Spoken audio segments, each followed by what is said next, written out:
কোনো বিএনপি কোনো জামাত যদি এরকম গুজব ছড়ায় একটা চড় মারবেন কান কেটে 3 দিন শুধু শস্য শব্দ শুনবে আর কিছু শুনতে পারবে এরকম একটা সেটা ভাঙা চড় দিতে হবে এই যে মাথায় থাকে।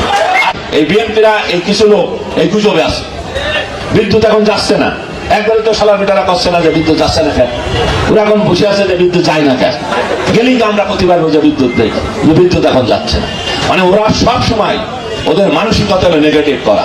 সেই জন্য আমার কথা হলো এ ব্যাপারে সতর্ক থাকতে হবে। আর সামনের পরে চার দোকানে বাজার ঘাটে কোন বিএনপি কোন জামাত যদি এরকম গুজব ছড়ায় একটা চড় মারবেন কান কেটে 3 দিন শুধু শস্য শব্দ শুনবে আর কিছু শুনতে পারবে এরকম একটা সেটা ভাঙা চড় দিতে হবে এই যে মাথায় থাকে আর কোনো কাজ নেই। যারা গুজব ছড়াবে তাদের বিরুদ্ধে আমাদের এই এই এই কথা বলতে হবে। বাজার ঘাটে কোথাও গুজব ছড়াতে আমরা দেবো না। আমার কথা যেটা সত্যি সেইটা বলেন। বিদ্যুৎ ছিল না এক সপ্তাহ লোডশেডিং হয়েছে আমরা স্বীকার করেছি অকপটে যা লোডশেডিং হয়েছে কিন্তু 14.5 বছরে একটানা বিদ্যুৎ পাইলেন সে কথাটা স্বীকার করছে না।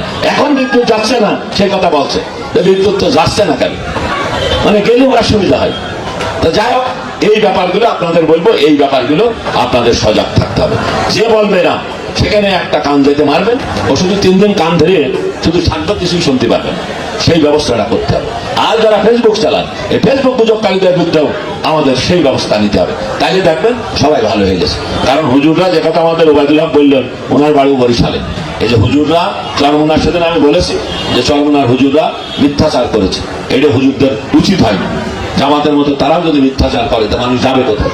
সেই জন্য এই ব্যাপারেও আমাদের সতর্ক থাকতে হবে। কারণ আমাদের বহু আওয়ামী লীগ করা মানুষ ওই চরমোনার মিছিল আমি দেখেছি তারা চলে এসে হ্যাঁ তারা চরমোনা করে আবার কারণ চরমোনা তো কোনো রাজনৈতিক দল না। আমি যেরকম 88-তে গেলাম ওখানে মরিদ হতো পরে যখন দেখলাম সারা পার্টি করছে তখন আর যাওয়া বন্ধ করে দিলাম যেটা দল হয়ে গেছে। কিন্তু আসলে তো অনেকে এরকম চরমোনায় যান ফুরফুরা শরীফে যান অনেকেই আরো ফুরফুরা শরীফে যায় এমন অনেক জায়গাতেই 88-তে অনেকে যান কিন্তু যখন রাজনৈতিক দল হয়ে যায় তখন কিন্তু আমাদের বুঝে শুনে যেতে হবে। তা যাই হোক আর কথা বাড়াবো না সন্ধ্যা লেগে যাচ্ছে এখনই আজান পড়ে যাবে। সকলেই ভালো থাকবেন। যারা আজকে নেতা হবেন তারা কাজ করবেন আর যারা নেতা হবেন না তারা আগামী দিনের জন্য তৈরি হবেন ইনশাল্লাহ। আগামী দিন তারা জেলা কমিটিতে তাদের বিভিন্ন জায়গায় আমরা স্থান করে দেবো এই আশাবাদ ব্যক্ত করে আজকের সম্মেলনে সফলতা কামনা করে আমি আমার কথা শেষ করছি।